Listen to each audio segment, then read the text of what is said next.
People, getting cranked up here and wait for the rest of my stuff to come on real briefly here. All right, there we go. I'm back again with a series called Once Upon a Child. And we're going to talk about childhood stuff, basically. I know some of y'all missed some of the stuff I've done, but here goes the whole key to this whole series. We're going to get into some real deep discussions about a couple of things. Lately I've been kind of over the map with some of this, but I'm going to end it off like this. We're talking about kids and leadership. Absolutely a must. Absolutely a must. Because you want your kid to lead or you want your kid to follow. Because sometimes, your friends, they get, especially teenage years, they get to do stuff, they get out more, they see more of the world, and, leaving it in there to say, hey, do you want to do what everybody else does? Yeah, some things you got to do to kind of make work into people. And I get it. I admit, as a youngster, I was not one of my strongest suits. I just been me most of my life. That's just how it's been. And I tell folks on this, especially you got kids, even early as 5 years old or 14 age, you want your kid to be a leader. You don't want your kid to be a follower. Especially live around, I live in Detroit. You want to follow them. You want way past the head, the jail, death, early having kids early, all that so-called not so good stuff. And the biggest problem is kids don't do a lot of stuff and involve a lot of stuff. You got the idle hands. You know what they say about the idle hands. Today's Sunday, you know what that means already. You don't, devil's workshops. Hey, get to work on them.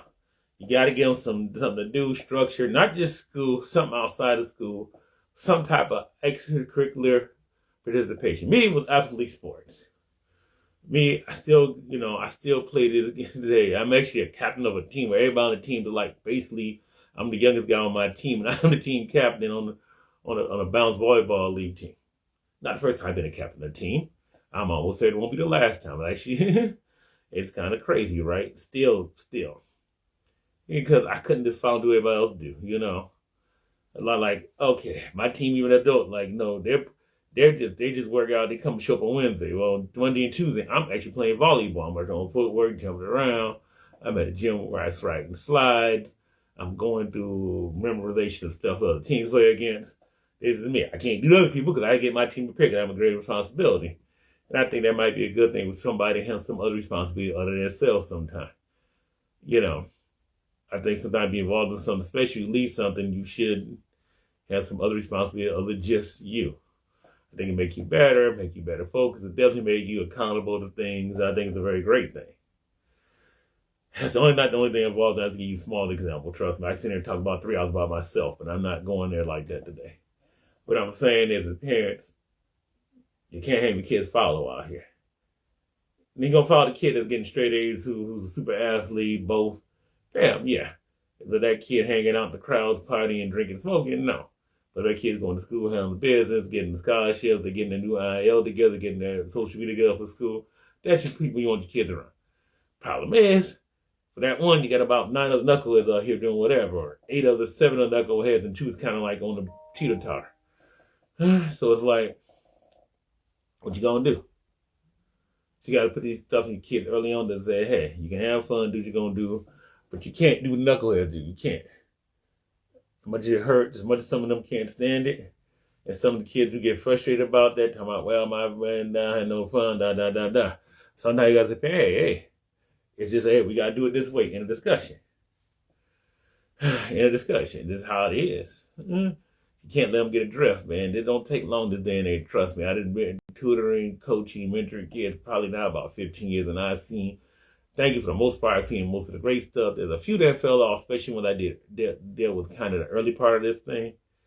But the ones I dealt with last few years, most of them are doing very great things. And I think I'm going to probably say I've done my part at this point.